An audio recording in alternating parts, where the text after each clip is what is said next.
ദശകം 47 ഉലുകല ബന്ധനം. ഏകദാദപി വിമാദകാരണീം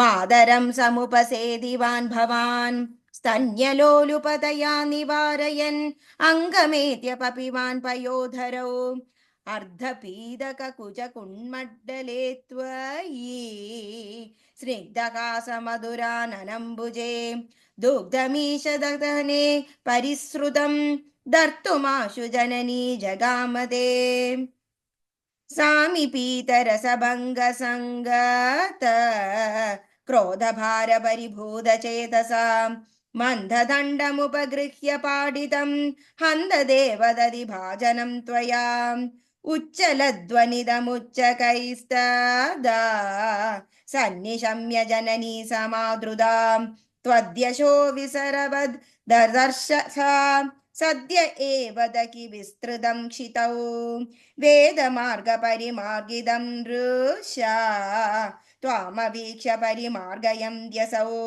സന്തദർശ സുഹൃതിന്യുലൂഖലേ ദീയമാനനവനീതമോദവേ ത്വാം പ്രഗൃഹ്യ പദഭീതിഭാവനാ ഭാസുരാനന സരോജമാശു സാ രോഷരൂഷിതമുഖീ സഖീ പുരോ ബന്ധനായ രശനാമുപാദദേ ബന്ധുമിച്ഛതിയമേവ സജ്ജന തംഭബന്ധമയി ബന്ധുമിച്ഛതി സാ നിയുജ്യ രശനാഗുണാൻ ബഹൂൻ ദ്വംഗുലോ നമഖിലം കിലൈക്ഷത വിസ്മിതോസ്മിത സഖീ ജനേക്ഷീതാം സ്വിന്നസന്ന വപുഷം നിരീക്ഷ്യതാം നിത്യമുക്തവപുരപ്യഹോഹരേ ബന്ധമേവ കൃപയാന്വമന്യഥാഃ സ്ഥീയതാം ചിരമുലൂകലേ കലേത്തി ആഗതാവവനമേവ സായതാം പ്രാഗുലൂലബിലാന്തരേ തഥാ